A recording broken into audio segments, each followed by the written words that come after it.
And now, welcome to 7 Questions with Emmy. Brought to you by Timberline Home, whose showroom in Idaho Falls is waiting for you to explore. Hey guys, welcome back to 7 Questions with Emmy. Today I'm thrilled to be talking with the one and only Carol Burnett. She is an entertainment icon. She was the star of the hugely popular Carol Burnett Show, and one of my favorites, she was Miss Hannigan in Annie. She has received numerous awards, including 7 Emmys, a Tony, a Grammy, and 7 Golden Globes awards. And she is extremely talented, and it is a very big honor to talk with her. So, actually, Carol's calling right now. I'm very excited. How old are you again? I turned 11 on Saturday. Oh, my goodness. Well, you're a big girl now, huh? Yeah, I love watching you so much. Oh, thank you, sweetheart. It's so nice to talk to you. I'm so happy you wanted to talk to me. I'm so happy that you said yes. Are you ready? What? Are you ready to get started with the questions? Yeah. Okay. Can you tell me how you got your start in show business? Well, guess what? I didn't know that I was ever going to be a performer until I got to UCLA when I got to college. And I took an acting course just for the fun of it. And I got up in front of the class and I did a little monologue that was kind of funny, and they laughed. And I thought, oh, that's a good feeling. Yeah. So, yeah, and because originally I thought I would be a journalist, and be a writer and everything. But then when I heard the laughter, I was 18 years old, so it took me a long time to come to that conclusion. And then I realized, I think I want to pursue this. And so that's how I changed my major to theater arts at UCLA, and that's how I got interested in show business. That's really cool. Yeah.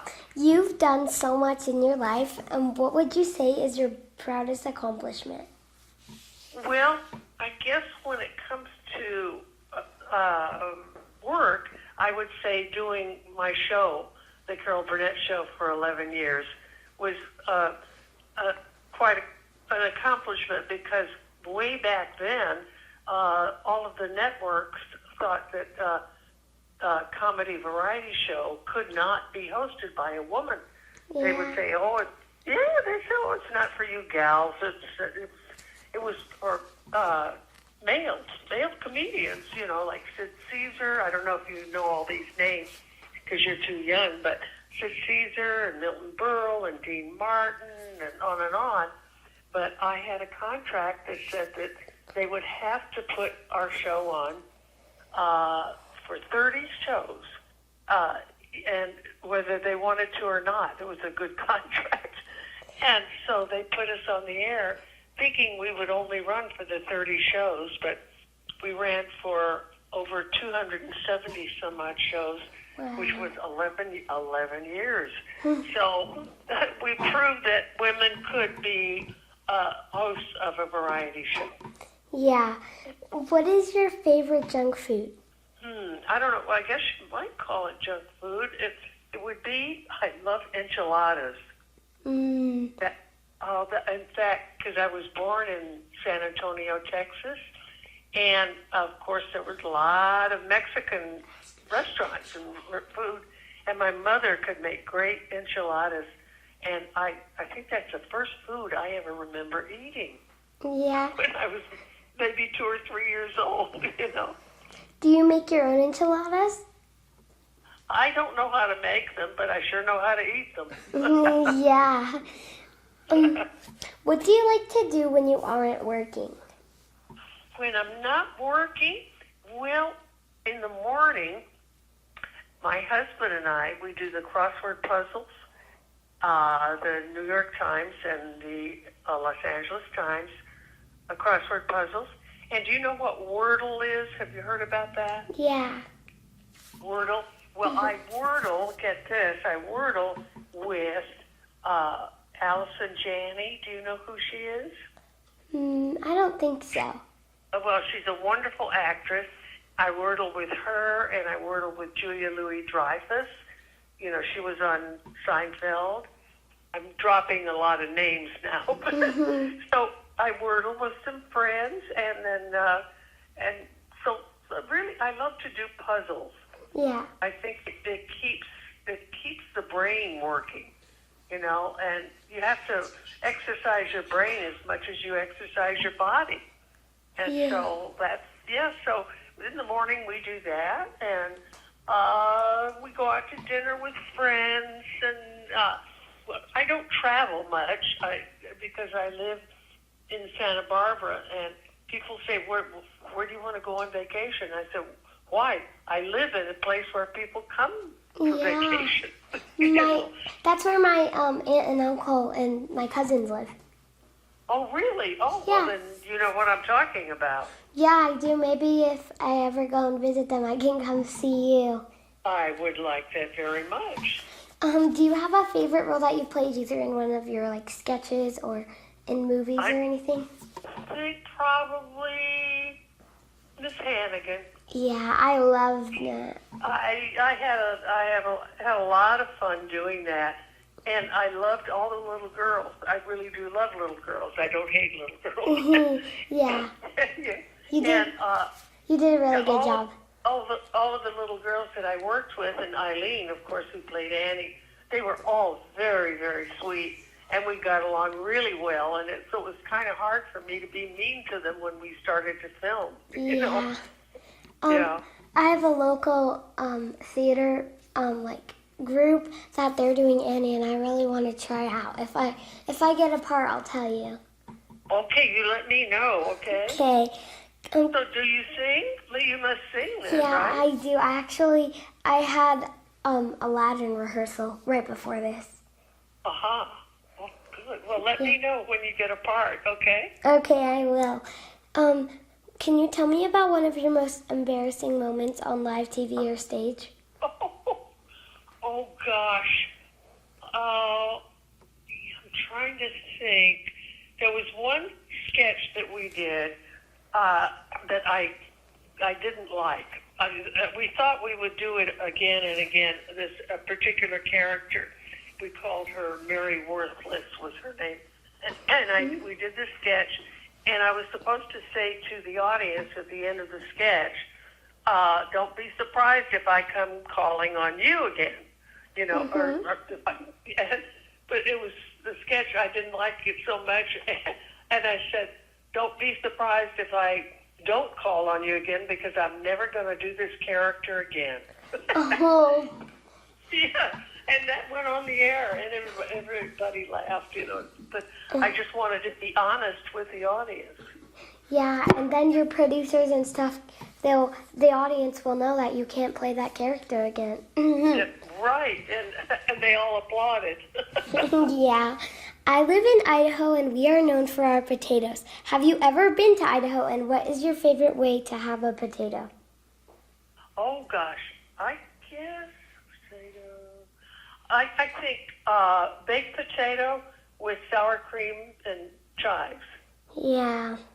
Yeah, that's so good. Well, I like French fries, too, but I think the baked potato with the sour cream and the chives, I love that. Yeah. Okay, now I have some bonus questions for you. Uh-huh. Okay. What is one of the biggest lessons that you've learned working in show business? The biggest lesson would be to share. I remember, I had the Carol Burnett Show, but I didn't want to make it all about me. The most important thing was that I wanted to have a real rep company, so that I could support, in a sketch, I could support Harvey. I could support Tim Conway. Vicki could support me. We all supported each other. Yeah. So instead of my being the star, so to speak, even though it had my name on it, we had a true rep company, and that means we share. And because I wanted the people that I worked with, I wanted them to score. I wanted them to be the star of a particular sketch. I would be in the background. That did not bother me at all. I think that's important to share and to encourage everybody that you're working with and be a part of a group, as opposed to being the head of the group. Yeah. What is one thing that you hope to accomplish in the next year? Well, I'm going to be doing a second season of an Apple TV Plus show that we did called Palm Royale, and we're doing a second season of that. And That's then cool. I'm working on a couple of television series that I would not be in, but I would be co-producing, and writing. So I'm keeping busy as old as I am, so I'm very grateful. If you ever need a child star, you can call us. Okay. Can you share a piece of advice that might help me in my life? Well, depends on what you're going to be doing. What do you want to do with your life? What do you want to do? You have a thought about a career? There's a lot of things. I would like to be a reporter, but I think also doing what you do is really well, or what you did is really cool. Oh, well, I remember when I was auditioning for something, and it came down to be between me and another girl, right? Mm-hmm. And I thought I had it. I thought I had the job, but it turned out that I didn't. She got the part. Yeah. But you know what? You know what helped me? Instead of being disappointed or dejected or discouraged, I thought, well, you know what? It's her turn. Yeah. It's not my turn yet. And so that cheered me up, and I thought, you know what? That's okay. My turn will come, and that's so that kept me from being discouraged, is to know that if you keep at it and you have the talent and the desire to do it, don't be discouraged about it. Just say, well, it's not my turn yet, but it's going to come. I really like that. Yeah, no, that's a good way to look at it. Thank you so much for talking with me, Carol. Well, I love talking to you, Emmy, and let me know about Annie, okay? Okay, I will. I'm fangirling over here about talking to you. I love talking to you too, sweetheart. You have a really good rest of the day, okay? Do you know Henry Winkler? Yeah. Okay, so do I. I was just wondering. Oh, he is so sweet. Have you talked to him? Yeah, when we were in California last year, he sat down with us for brunch, and I interviewed him. Oh, that's wonderful. Oh, Yeah. good. Well, he's a dear. If you ever talk to him again, you give him my love, okay? Okay, I will. Maybe all three of us can meet up or have lunch or something. That would be lovely, Emmy. Thank you. Have fun, sweetheart, and I'm sending you my love. Okay, I'm sending you a bunch of air hugs. Thank you, honey. Bye-bye. Bye. Thanks so much for watching. Remember, new 7 questions interviews are posted every Thursday. Be sure to follow me on Facebook, Instagram, and YouTube. Love you guys. Bye. 7 Questions with Emmy, brought to you by Timberline Home, whose showroom in Idaho Falls is waiting for you to explore.